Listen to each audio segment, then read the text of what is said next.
ఎండావానల్లో కష్టాలు పడుతూనే బతికీడిస్తున్నారు ఈ గిరిపుత్రులు. ప్రభుత్వం ఇప్పటికైనా వీరి కష్టాలను పట్టించుకుని సమస్యలు తీర్చేందుకు చర్యలు తీసుకోవాలని యానాది సంఘాల నాయకులు కోరుతున్నారు. మండల స్థాయిలో అధికారులు అందుకు ముందుకు రావాలని కోరుతున్నారు. అడిగిపోతున్న గిరిజన నిరుపేద యానాదులకి గవర్నమెంట్ అనేది వాళ్ళకి 90% సబ్సిడీ లోన్లు ఇవ్వడం ద్వారా వాళ్ళల్లో ఏదో జీవనోపాధికి ఏదో చిన్న చిన్న అంగళ్ళు పెట్టుకొని వాళ్ళు అభివృద్ధిలోకి రావడం జరుగుతుంది. అలా కాకుండా ఈ ప్రభుత్వాలు నిరుపేద యానాదుల్ని కొంచెం శ్రద్ధతో అధికారులు పట్టించుకోకపోవడం వల్ల ఈ రోజు నాడు వాళ్ళు అట్టడుగున ఈదుల్లో పడడం జరుగుతుంది.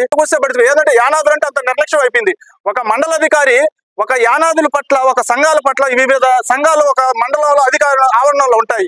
ఇవన్నీ సర్వే చేసి చేయాలంటే 2 గంటల పనితనం అది.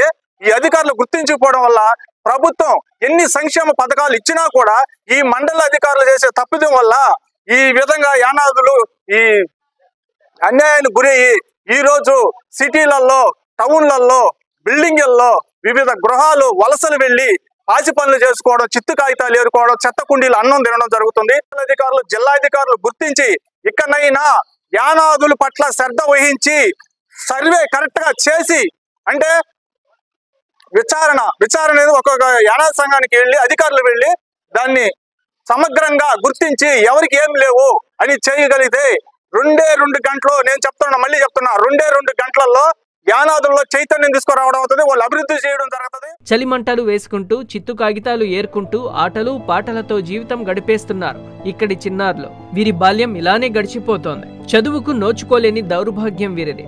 ఇప్పటికైనా జిల్లా ఉన్నతాధికారులు స్పందించి వీరి బతుకుల్లో మార్పు తీసుకురావాలని పలువురు కోరుతున్నారు.